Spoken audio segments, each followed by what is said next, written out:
Oke, assalamualaikum warahmatullahi wabarakatuh. Perkenalkan, nama saya Rafitri Kusina Mirizaki, NIM 2004311000064. Di sini saya akan menunjukkan cara menghitung resistor, kapasitor, dan induktor.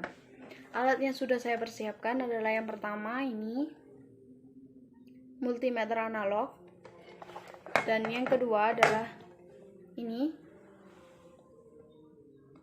resistor. Lalu ini kapasitor elektrolit, dan yang ini kapasitor polyester. Lalu dan yang terakhir adalah saya sudah mempersiapkan ini induktor tiroid atau induktor cincin. Baik, langsung saja. Oke, langsung saja. Yang pertama kita akan menghitung resistor terlebih dahulu.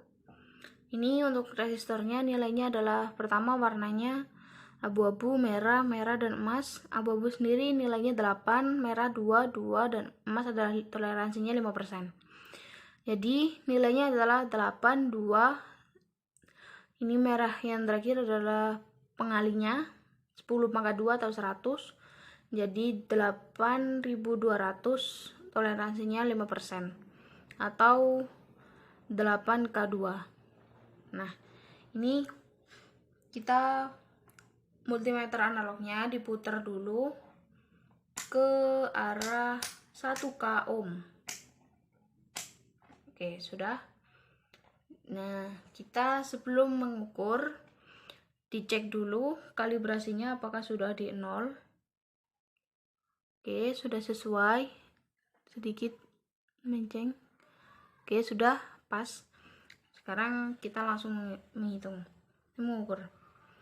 Nah, untuk probenya sendiri kita pasang positif dan negatifnya terserah di sisi mananya resistor. Nah, tadi kan untuk K kan berarti 8,2 ya. Nah, itu panahnya sudah sesuai 8,2. Nanti untuk toleransinya kita dihitung di bagian selanjutnya. Oke.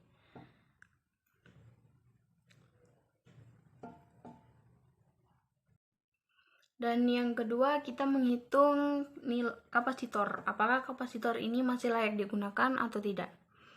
Ini yang pertama, ini ada kapasitor elektrolit. Nah, untuk kapasitor elektrolit pemasangan probe tidak bisa sembarangan. Ini ada tanda negatif, ada putih-putih. Setiap kapasitor elektrolit memiliki tanda seperti ini. Jadi kita bisa memasangkan probe sesuai tanda. Oke, probe negatif kita pasangkan dengan sisi kaki negatif. Oke, dilihat jarumnya. Nah, itu menunjukkan jarumnya habis ke arah kanan langsung kembali lagi, berarti kapasitor elektrolit ini masih layak digunakan. Nah, untuk yang kedua ini ada kapasitor polyester. Nih, coba di tes apakah bisa digunakan atau tidak. Nah, ini jarum tidak bergerak sama sekali, berarti menunjukkan kapasitor polyester tidak dapat digunakan atau sudah rusak. Tanda untuk kapasitor tidak bisa digunakan ada dua. Yang pertama adalah apabila jarum mengarah ke kanan namun tidak kembali lagi, itu berarti kapasitor sudah tidak layak digunakan. Dan yang kedua adalah jarum tidak bergerak sama sekali, sama seperti tadi. Oke, untuk selanjutnya perhitungan pada bagian selanjutnya silahkan disimak. Ini yang terakhir adalah induktor. Saya ini ada mempersiapkan induktor tiroid atau induktor cincin. Nah, di sini dapat dilihat ada tiga lilitan, 3 kelompok lilitan. Ini yang pertama, ini yang bawah lilitannya sedikit, hanya 2. Lalu yang atas ini ada beberapa lilitan, dan yang ketiga ini juga sedikit. Nah, jadi untuk kakinya juga ada 6 atau 3 pasang. Nah, bisa dilihat untuk yang sebelah sini ini mengarah lilitannya, yang sebelah sini ke sini dan ke dalam. Oke, ke sini dan tembus sini, jadi di sini. Begitupun yang tengah ini juga berada di tengah sini.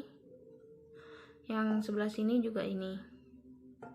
Nah, ini warnanya juga berbeda dari ini. Yang pojok sini sedikit kekuningan, yang ini sedikit kemerahan, yang ini kuning.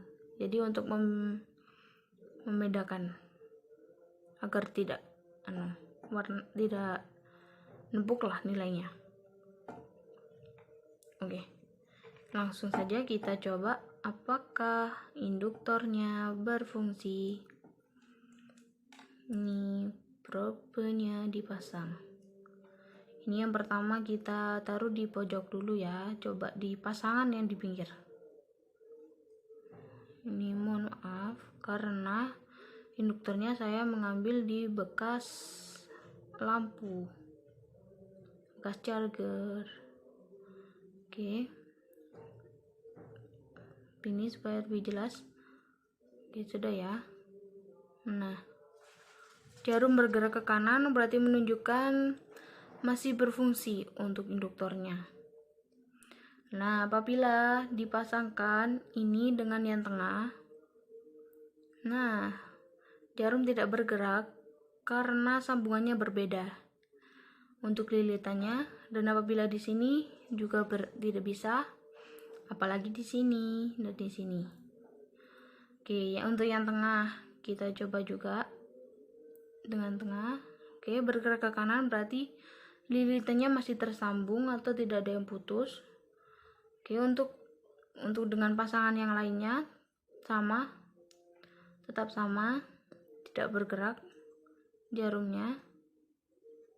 Oke, untuk yang sebelah sini juga, yang pinggir ini. Oke, bergerak jarumnya, yang ini tidak bergerak untuk yang tengah sama yang sini. Oke, berarti dapat disimpulkan untuk induktor ini masih baik atau layak digunakan. Oke, di sini sekarang kita akan menghitung nilai resistor, nilai batas wajar atau nilai yang bisa dikatakan bahwa resistor ini masih layak untuk digunakan. Nah, kita lihat ini warna gelangnya. Nah, warna gelangnya adalah ini abu-abu, merah, dan emas. Oke, abu-abu sendiri memiliki nilai 8. Oke, abu-abu memiliki nilai 8. Untuk merah memiliki nilai 2. Nah, untuk dua warna sebelum terakhir berarti menunjukkan pengali. Karena ini warna merah, berarti menunjukkan pengalinya adalah 10⁻². Nah, terus yang emas ini adalah toleransi. Toleransinya adalah plus minus 5%. Oke, sekarang dihitung batas minimal dan batas maksimalnya dari toleransi ini. Oke, 82 kali 10⁻² berarti 8.200 plus minus 5%. Nah, 5% sendiri berarti 5/100 atau 1/20 nilainya. Nah, sekarang kita cari 5% dari 8.200 adalah 8.200 kali 1/20 sama dengan 410. Oke, 410. Nah, jadi batas minimalnya dapat kita ketahui dengan minimal 8.200 dikurangi 410 sama dengan 7.700 790 ohm. Nah, untuk batas maksimalnya adalah 8200 ditambah 410 sama dengan 8610 ohm. Jadi, untuk resistor ini bisa dikatakan normal atau layak digunakan jika dalam jangkauan antara 7790 ohm sampai 8610 ohm. Oke, untuk cara menghitungnya sendiri, resistor gelang ini memiliki ada 3 jenis warna gelang, 3 jenis, yaitu yang pertama ada 4 gelang seperti ini, yang kedua ada 5 gelang, yang ke-6 ada 6 gelang. Oke, ini selanjutnya kita akan menghitung atau melihat nilai kapasitor. Nah, nilai kapasitor ini ada 2 bentuk. Yang pertama adalah kapasitor elektrolit dan jenis lainnya. Untuk kapasitor elektrolit sudah terdapat nilai di badan kapasitornya. Ini 22 μF, ini berarti nilai kapasitornya, dan yang bawah ini 25 volt. Ini berarti tegangan maksimal yang dapat diterima oleh kapasitor adalah 25 volt. Nah, selanjutnya kita membaca nilai kapasitor dilihat dari kodenya. Oke. Ini dilihat ya, 40, ini 400 V 224J. Nah, ini lebih dekat ya. Oke. 400 V ini berarti 400 volt atau tegangan maksimal yang dapat diterima oleh kapasitor. Nah, untuk yang 22J ini adalah nilai kapasitornya.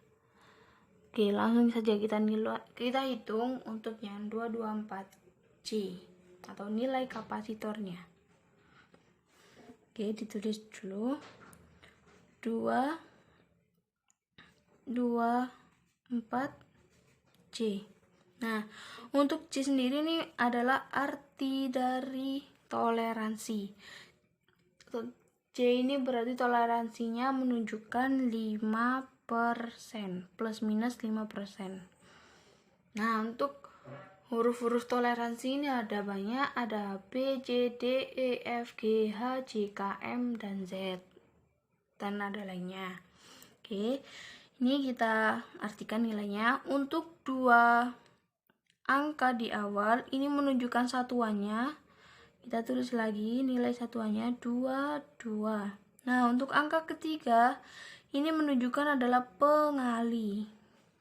Nah, karena ini 4 berarti pengalinya adalah 10 pangkat 4. Oke, plus minus 5%. Oke, berarti ini 10 pangkat 4 berarti nolnya ada 4, 0, ini 1, 2, 3, 4. Nah, satuannya adalah pikofarad. Karena ini kapasitor, jadi satuannya adalah farad.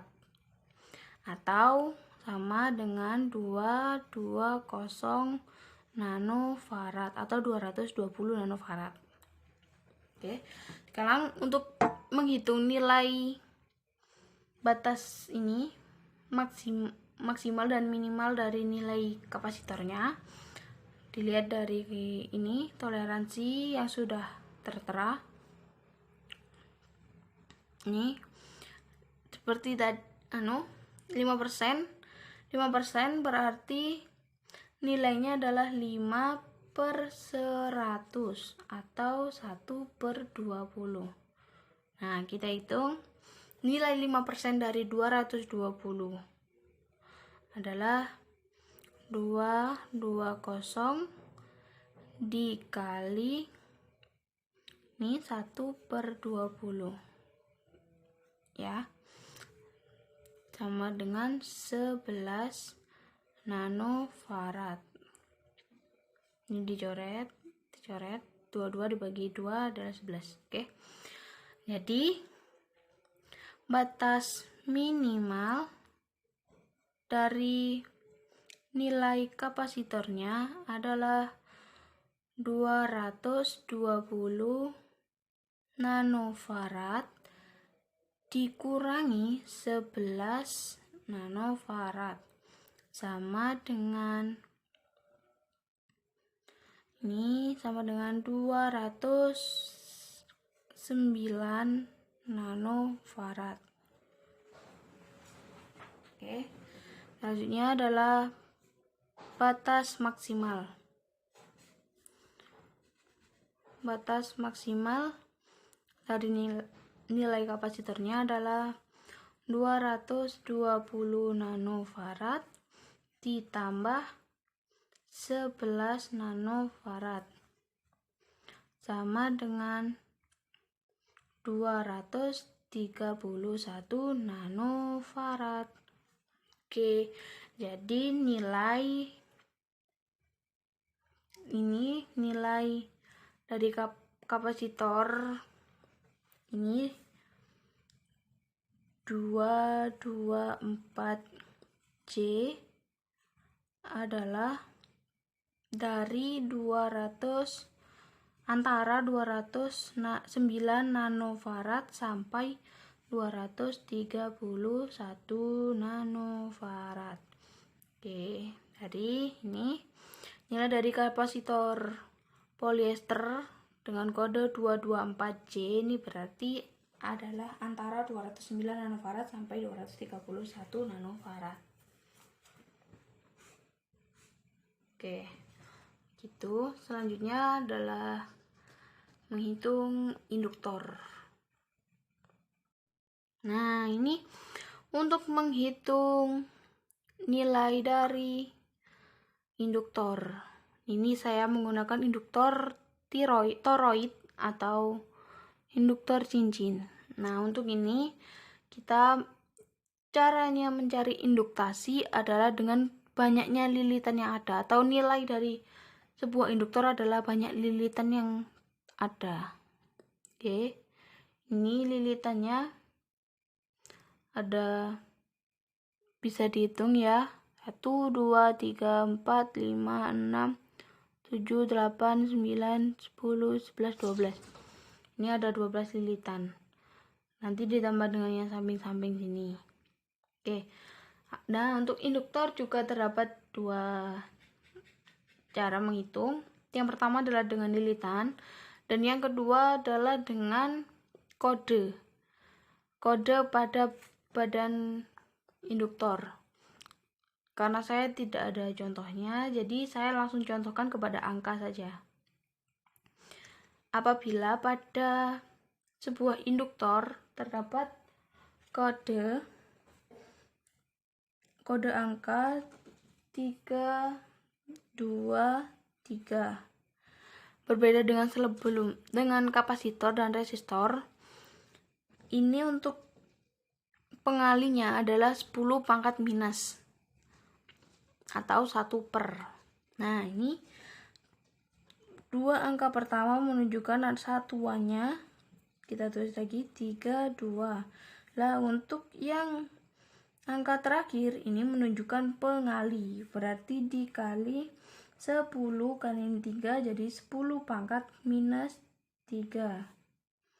Atau bisa diartikan 32 kali 0,001 atau 0,032.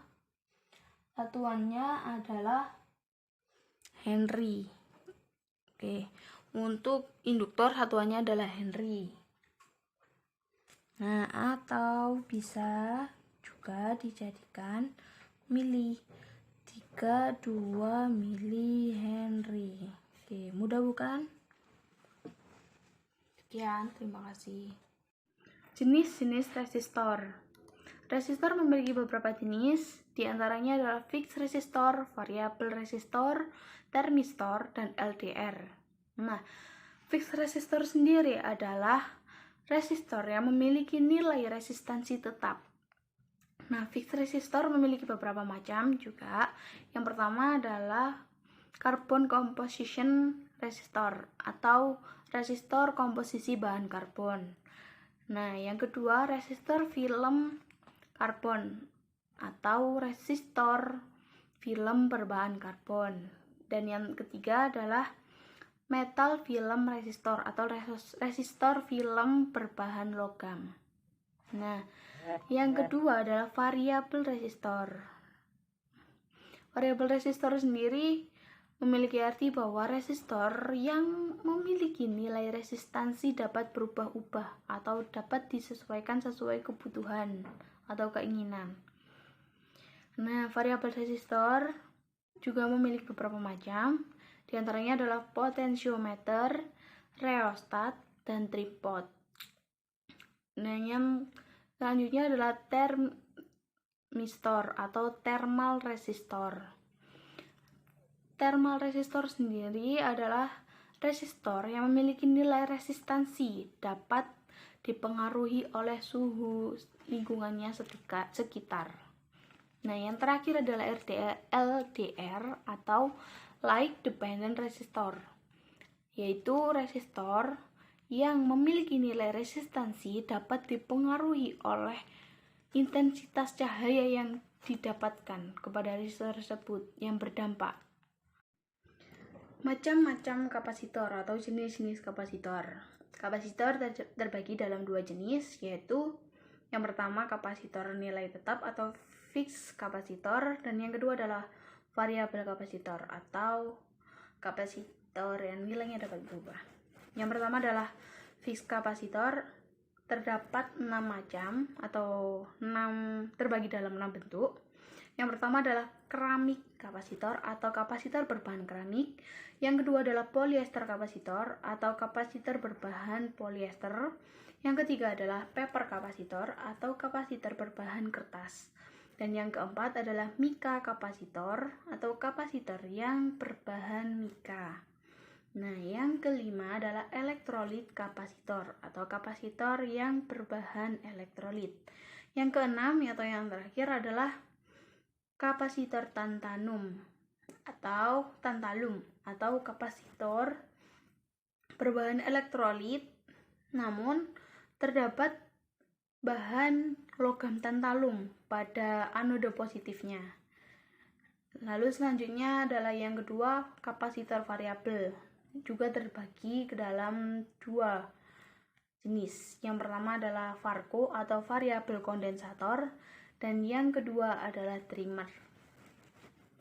Macam-macam induktor atau jenis-jenis induktor. Jenis-jenis induktor sendiri terbagi dalam 6 bagian atau 6 macam. Yang pertama adalah iron core induktor atau induktor yang memiliki inti berbahan besi. Yang kedua adalah air core induktor atau induktor yang memiliki inti berbahan udara. Yang ketiga adalah ferrite core induktor atau induktor yang memiliki inti berbahan ferrit. Yang keempat adalah toroidal core induktor atau induktor yang berbentuk 0 OO atau seperti cincin atau seperti donat. Oke. Yang kelima adalah laminated core induktor atau induktor yang intinya berbahan terdapat atau tersusun dari beberapa jenis logam. Nah, yang terakhir adalah variabel induktor atau induktor yang nilai induktansinya dapat berubah-ubah atau disesuaikan sesuai kebutuhan. Sekian penjelasan yang dapat saya sampaikan. Terima kasih, dan apabila ada kesalahan mohon maaf. Apabila ada sanggahan, kritik, dan saran silahkan dibubuhkan pada kolom komentar. Tapi saya tidak menerima komentar yang tidak bermanfaat. Terima kasih. Wassalamualaikum warahmatullahi wabarakatuh.